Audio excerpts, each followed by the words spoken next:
And now for something completely different. I wouldn't say completely different, but it's had pretty to ruin different. The segue. Okay.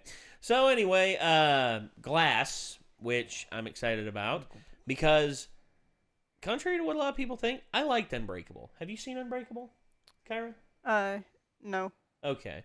Have you seen Split? Yes, I have seen Split. Okay. I love Split. Split is a good movie. I think we can both agree on that. Someone made fun of me for wanting to see it twice. I'm like, why? There's a lot to unravel there, and there's also a lot of lore in the background that people that I didn't notice the first time watching, and now that I know the main story, I'm just gonna I scanned around in the background like, ooh, Bruce Willis? Fucking Bruce Willis. Yeah. So anyway, Kyra, the short story of Unbreakable there are two characters involved. There's of course Bruce Willis's character, the Unbreakable Man, as he is, as a lot of people call him, is effectively pretty much a superhuman who has miraculously survived a train crash that claimed everyone else. And not only did he miraculously survive, he didn't have a scratch on him. Yep.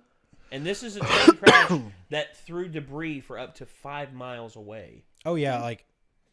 Huge. Yeah. Massive train crash. So, anyway, he is contacted by a man played by Samuel L. Jackson who suffers from brittle bone disease. Brittle bone disease is effectively, you know how we're able to withstand force and tension on our bones? yeah. For him, that would have probably fractured his forearm right here. Yeah. Because brittle bone disease, is it Vrolik's syndrome? I think that's what they call it. Yeah. I'm pulling up the page now. Hold on. Anyway, brittle bone disease is this. Samuel L. Jackson's affected by this in his head. It's type 1 osteogenesis imperfecta, also known as brittle bone disease. Okay. Yeah. So it is Vrolik's. Okay. It is Vrolik's. Well done. My bones are like fries, motherfuckers. Well, no, more like my bones are like rock candy. Whew. So anyway, he My contacts bones are Bruce like Slim Jims. You can snap into them anytime. So anyway, he contacts Bruce Willis and pretty much asks him to do something for him. He asks him to effectively... he wants to test him with some things. He wants to understand and see if Bruce Willis really is superhuman. And what he does is he goes to work with him, and Samuel L. Jackson's character is watching him go through that, and then Bruce Willis points out a guy and says, "I want you to start patting everybody down now," and Sam Jackson asks why, and Bruce Willis says, "Because I'm pretty sure he had a gun." It's like, and Sam Jackson's like, "How did you know that?" He's just like, I just knew.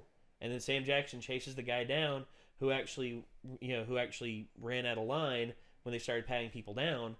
Sam Jackson sees that the guy did in fact have a gun.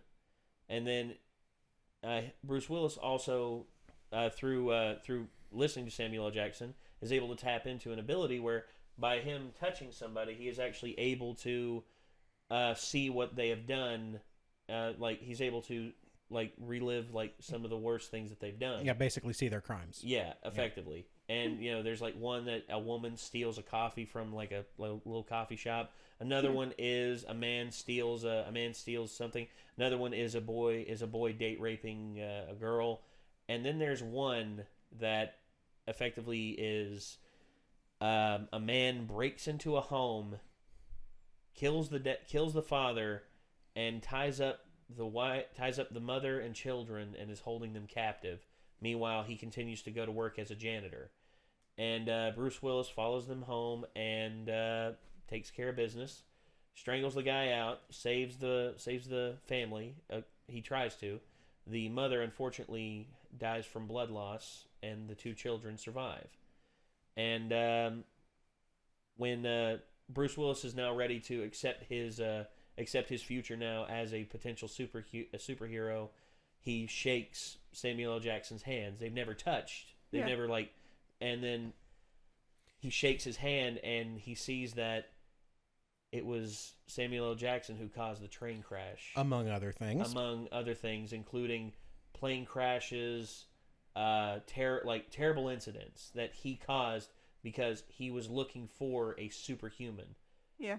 He heard about a baby that survived a mudslide in South America, and he went to see it. And to my knowledge, it was superhuman, but it was too young to really do anything with. And he effectively has killed thousands upon thousands of people just to try and find a superhuman, and he did. And Samuel L. Jackson refers to himself from then on as Mr. Glass. So Unbreakable happened in it happened in 2000 or 2001, I think. Hold on, I got it here. Thank you. 2000. Okay, so it happened in 2000, and Split happened in 2016. And now we proceed on. And then we see the ultimate twist that M. Night Shyamalan has basically been setting up his own superhero universe. Yes. What a twist. What a twist. And M. Night Shyamalan has actually made these films for like relatively no money. That's Split. true. He made Split on like $5-6 million, and it made huge amounts of money. Oh yeah. And I can't believe it, but M. Night Shyamalan is actually setting up a pretty effective superhuman storyline. Yeah. Which, well, we'll see, because we will see. This one's kind of hinging on that. So Yeah. we'll have to see if it. This is succeeds kind of or the fails. will this be good or will it suck? Yeah. Yeah. So, trailer for Glass number 2. Go. Elijah's changed over the years. He's given up. We keep him heavily sedated. But there is a reason. For that. He's too smart for them. You won't be lonely anymore. You have 2 new friends. The 3 of you think you have extraordinary gifts, like something out of a comic book. I've developed an effective treatment for this disorder. The light will force a different identity to take over. Senora, I want my headphones back. Step away from the controls now, little doctor. Can't beat the beat! So you're not going to shake my hand and let me walk out of here? Good for you. What do you want? I am here to see if tales of the extraordinary being are true. May I meet the beast? I'm Mary Reynolds. I need your abilities to get us all out of here and show the world we exist. That sounds like the bad guys teaming up. Do you believe you are an avenging angel, partner? Oh yes. Jesus. Get out of here before he gets out. They are Look at that outfit. They always underestimate the mastermind. It has begun, David. I found someone who will require your full potential. You shouldn't be hiding in the shadows. You might want to try and stop us.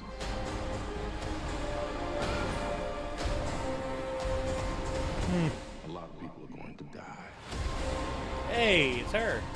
Now, who'd like a PB and J sandwich? We're not meant to have this much power. Finally, all of us together for the world to see what we are capable of. You need to get out of here.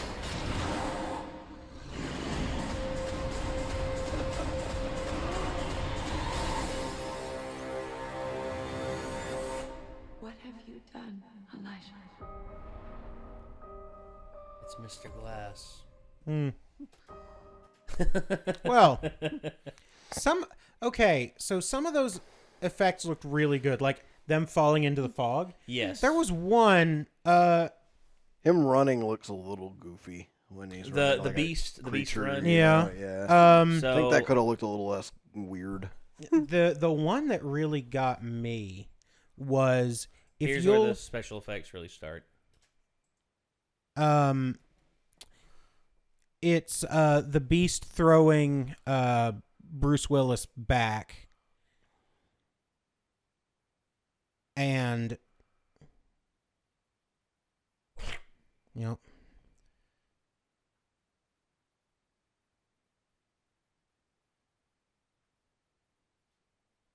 Oh yeah, that's real goofy.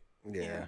Well, this is still not the finished product. These Right. are because they may smoothen out the animation yeah. with him running to make it look more natural and look more But- like more feral. All right. I hope so.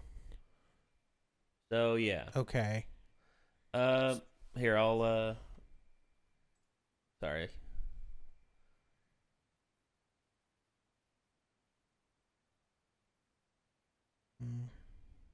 Come on. See, I think right here, Bruce Willis, this is still him denying who he is. Yeah. And now because he actually has someone to fight.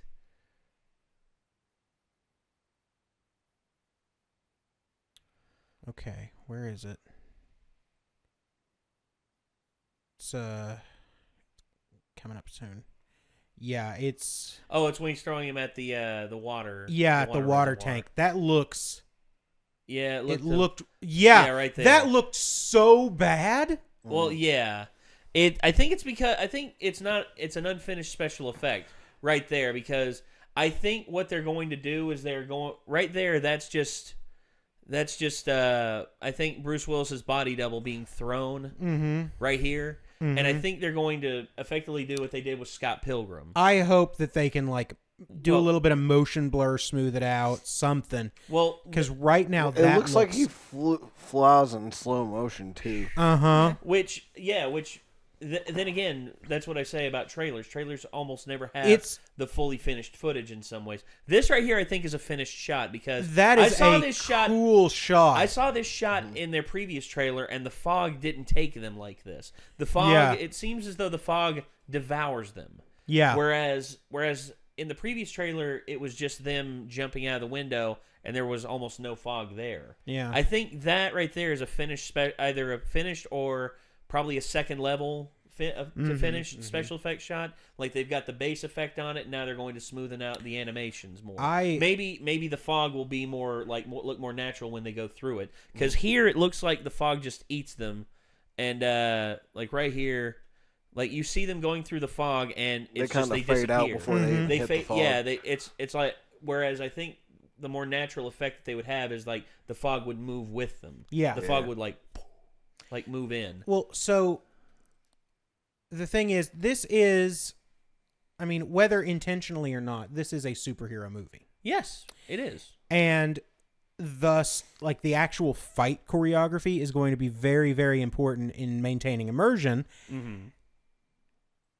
And if it doesn't look good, like that shot, like, if that shot is a finished product, which I hope it's not. No, I don't think it is.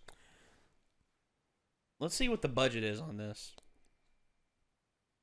Not announced yet. Yeah. But let's see. Where's Split? There it is. Split had a budget of $9 million. Okay. And it looked amazing in a lot of ways. Yeah. Most ways it looked really, really good. I think most of that budget was actually spent on James McAvoy's acting fee. Yeah, that sounds about right. Whereas Unbreakable, let's see. Unbreakable, this was after, $75 million. This was when, this was right after The Sixth Sense, and M. Night Shyamalan exploded in popularity. Oh, yeah. Yeah. And, you see... He had a lot more to throw at that, and then he's made a bunch of stinkers. And boy, hasn't he. Must have not had a lot left to throw at well, here's one thing I'm Split. hoping that has happened, is that he's learned. He's learned from his mistakes, and he will grow as a filmmaker. That is the question, isn't it? Now, here's one thing I will say. The Visit, which was the film he did previously before Split, was good. Yeah. And I'm hoping we're seeing an upswing in terms of like he's Shyamalan's coming filmmaking back quality. out of it. Like he's realizing his mistakes, and he's realizing I need to stop making the same mistakes. People aren't looking for twists anymore. They're actually looking for a more dynamic story. Yeah. And because after Sixth Sense, he was like, people love Sixth Sense because of the twist I threw in. So he's like, I'm gonna be the twist guy. Yeah, And- in which Yeah, it and- worked. It worked for several films. Yeah. It worked for Sixth Sense. It worked for Unbreakable, and it worked for Signs. Others not so much. Now, and later on, It's like when- the twist in the village is like, when- oh, this is not the movie that you paid money to see. Yeah, Yeah. yeah. We're when like, the village happened, shit. when the Yeah. when the village happened, that was when a lot of people started to see the cracks in his formula, and then came Lady in the Water, The Happening, and then A whole bunch of shit I just never watched because I heard all kinds of awful things Like about here's the thing. Avatar: The Last Airbender. I am almost on the brink of never forgiving him for that. Almost on the brink. Oh, I would just never forgive him. Okay. It's a bit like, and this is going to be a weird transition, but go with me. There's a bit in My Cousin Vinny. Go on. If you haven't seen My Cousin Vinny, that movie is Check it out. fucking tastic. Check it out. So, Proceed. he talks about how the prosecution is trying to build a case. And they're going to present this case as solid, as, very well founded. Granite, yeah. Granite, solid. Solid, made out of brick. But the thing is, they're going to show it to you from an angle to where if you look at it from the side, it's not brick, it's playing cards. It is so thin, you could just knock it right over. And that is sort of the way I see Shyamalan's career, is that you've got Sixth Sense, you've got Signs, you've got Unbreakable, and it's like, all right, this guy looks great. It looks awesome. And then you sort of start looking at it from the side, and you're like, oh. Yeah, as you can see here, very slowly, it was right here, the village, bam, Lady in the Water, The Happening, Airbender, After Earth, which unfortunately was a step up for him. And then The Visit, and then Split. And look, he's going back up now. And rapidly. And will Glass be probably his, probably give him, his next, get him back up there? Yeah. I don't know. We'll see. I don't think it'll get him back to where he used to be. Because when Sixth Sense came out, nobody could, stop mentioning him. Everyone was just oh my gosh, this guy's genius, this guy's this guy's that.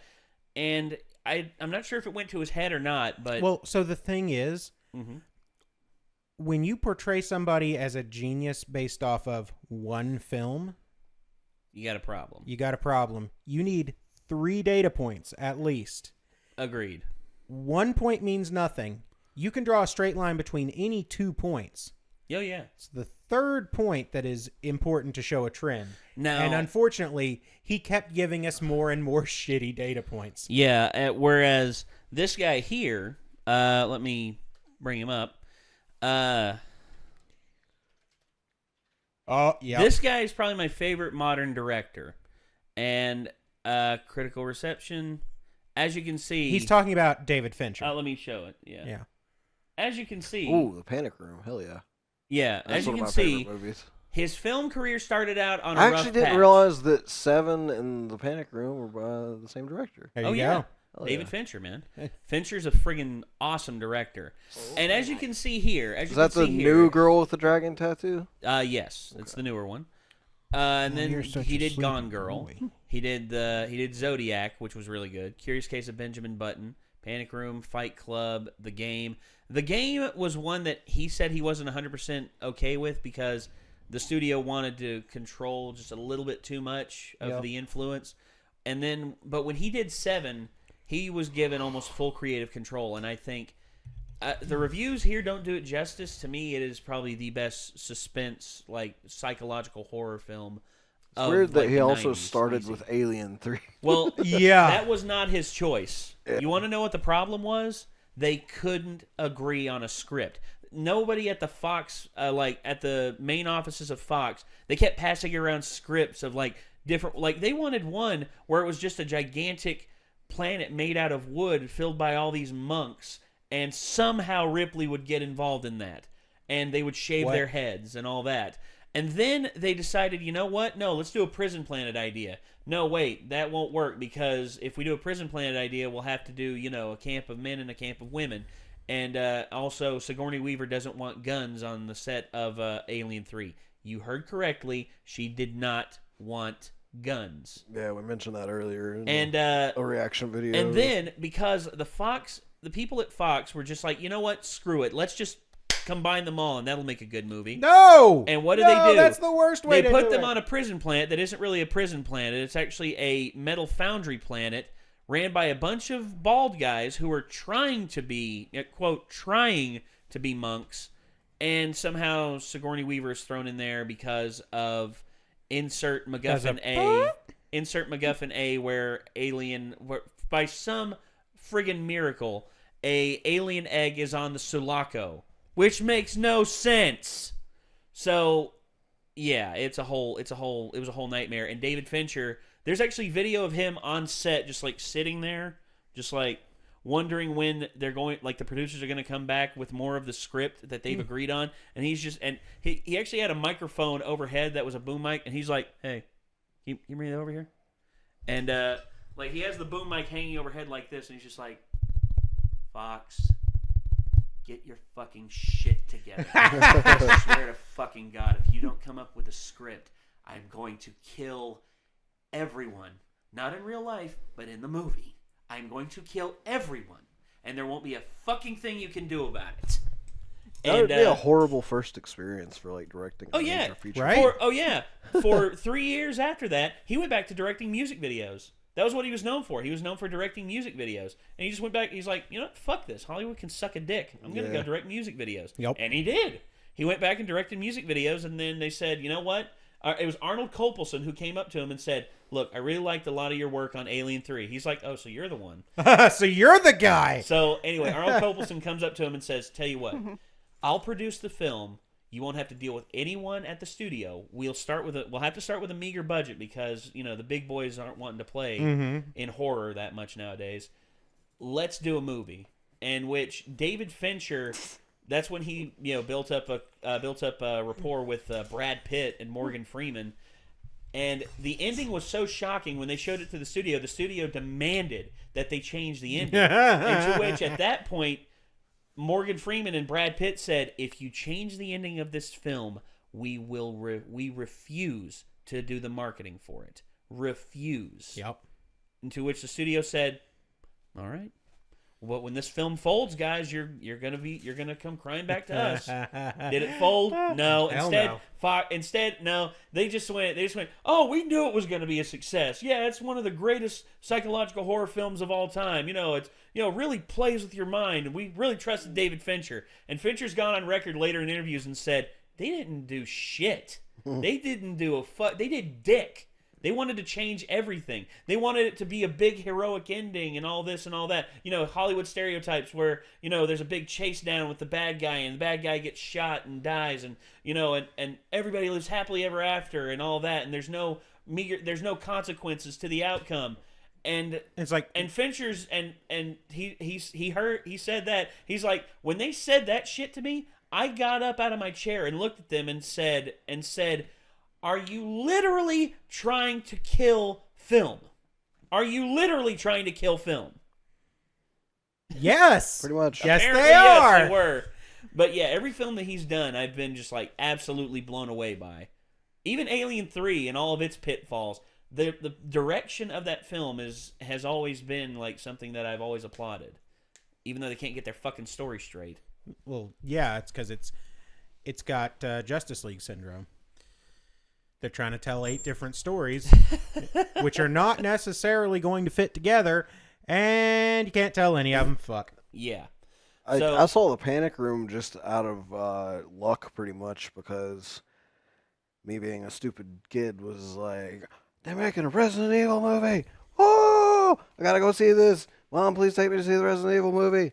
Please, please. Oh, I'm so it's sorry. the only horror game I've ever played, and so we went to the drive-in, and Panic Room played first. And my mom was immediately like, I regret taking you to see these because one of the first things that happened in the Panic Room is them dropping F-bombs. And at the time, my mom was like, no, they're dropping F-bombs. Yeah. But Me still, and my dad to went this and day, watched I don't that. know why it still cracks me up for some reason, but every time I hear Panic Room, I always think, who the fuck is Raul? Like I love that fucking. I remember Forrest Whitaker delivering that line. That was fucking hilarious. And also, you had Dwight Yoakam opening up his jacket and revealing the gun. He's like, "I'm Raoul, motherfucker." I'm like, God. And actually, that whole film, me and my dad, we watched it. We watched it in theaters, and this was after my parents' divorce. Me and my dad, we watched that film, and where the people in the film are divorced themselves. Mm-hmm. I was just like, it related with me on a lot of levels, and I'm just like, damn. And not the whole panic room situation, because knowing my dad, he'd just go down there with his shotgun or his 30-06 and just blow the fuckers away, because my dad was just like, and that's why we don't live in New York, son. Gun laws are bullshit. It was an intense movie. And after the fact, I was all pissed off because I was like, that completely butchered Resident Evil's lore, and I'm mad now. I was like, well, at least that Panic Room movie was pretty badass. So well, hopefully, James Wan and his team will be able to rectify that with the upcoming Resident Evil adaptation. I'm sorry. When did that? What? That was announced after they finished filming the last Mila Jovovich one, because the last shitty one. Yeah, the last Mila Jovovich one. I know what I said. Ooh. Yeah. Yeah, you could have said it quicker. The if last shitty James one. Wan's going to be on it, then maybe it'll be good. Well, yeah, and also he's talked about going back to basics and making it a basic horror premise, instead of doing this big action-packed, multiple clones here and there, and Mila Jovovich having to mug for the camera and show off her ass because she's fucking the director. She's been fucking the director since the first one. Just put 5 normal cops in a fucking mansion with some zombies and shit. Well, I don't know about 5 normal cops. 4 normal cops. Well, there's spec ops. But also spec cops. But also Wesker. Oh yeah, he's not a normal cop. Well, you don't know that at the beginning. Well, no. They don't even need to use the original characters per se. In my opinion, they could make a Resident Evil movie that plays off of people we've never heard of before, just set in Raccoon City, as long as they're gonna keep the lore similar to how it plays out, And I would be totally interested to see something like that. I'd like for them to include, some people like Jill Valentine and maybe. Well, yeah, as cameos at least. Yeah, at least. That. Like occasionally they like name drop. It's like, oh man, this is related to the shit Redfield went through. And it's like that's all I need. Either that or over the radio, it's like, sir, Sergeant Redfield, or no, Sergeant Valentine's on the line. Yep. She wants to know what's going on. Tell her I'll call her right back. And then just then some shit happens. Some shit. You never get the call back. And then Valentine comes over. Sergeant Valentine comes on. She's like, what the fuck are you guys doing? And she has to rush there with a group of SWAT members, and they get there, and the SWAT team gets devoured, and it's just her, and she's been bitten, and they got to find the antidote. Man, or they got to find a way to, or not antidote, but they got because in the lore there are ways for you to not turn. Like they have to find something that delays the turning. Yeah, I think there are some various T antigens. Yeah, so there's a multitude of ways they can go with it, a whole bunch of ways, and I want to see what James Wan is going to do, because it's fucking James Wan, dude. Mm-hmm. It's James Wan. I mean, the guy is tremendously talented and has a whole heaping ton of just bag of goodies that he can pull from. He's just like, okay, this was in the Saw movie, this was in Death Sentence, this was in Dead Silence. That could be interesting. And he just pull a whole bunch of stuff out of his magic bag of scares and just go ape shit with it. I want him to. Yeah, he's one of my favorite modern directors besides Del Toro. Del Toro, Cuarón, and Alejandro González Iñárritu they call themselves the Three Amigos. They are all tremendously talented, very, very well done directors. But are they all tenors? No, they are not. Damn. If anything, the only tenor of the group is Del Toro. Yeah. Because he has a very high voice like this, and then you hear Cuarón, and Cuarón's just like, well, I was thinking the other day about some things. And then you hear Iñárritu, whenever the fuck he speaks. I mean, you barely hear the guy talk. Yeah. So yeah. Anyway. That was a whole thing. That was Oh, we don't shut up. No, that was the trailer for Glass. I'm so sorry.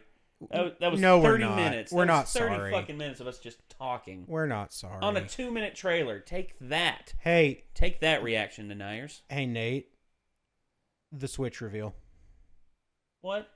The Switch reveal. It was like 2.5 minutes. Uh-huh. We were there for an hour. Yeah.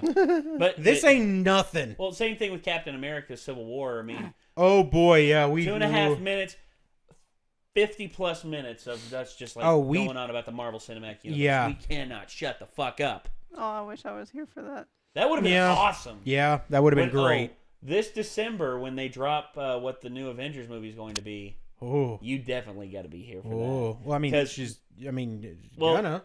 Well, I hope right? so because if it's a night like this, I mean, we're gonna have to wait till the end of the night. Well, For her to come here and we're just going to obviously. gush. We're just going to be like, oh my god, Avengers 4, which Mark Ruffalo accidentally gave away what it might be titled. Yeah, and then got fired. Yeah, the Russo brothers said, Mark, you're fired. And he's like, can we talk about this? Yeah, you're fired. I saw that, but I'm like, no, I don't want to look at it because. Yeah, I didn't see the title. And for those of you wondering what the title of the oops.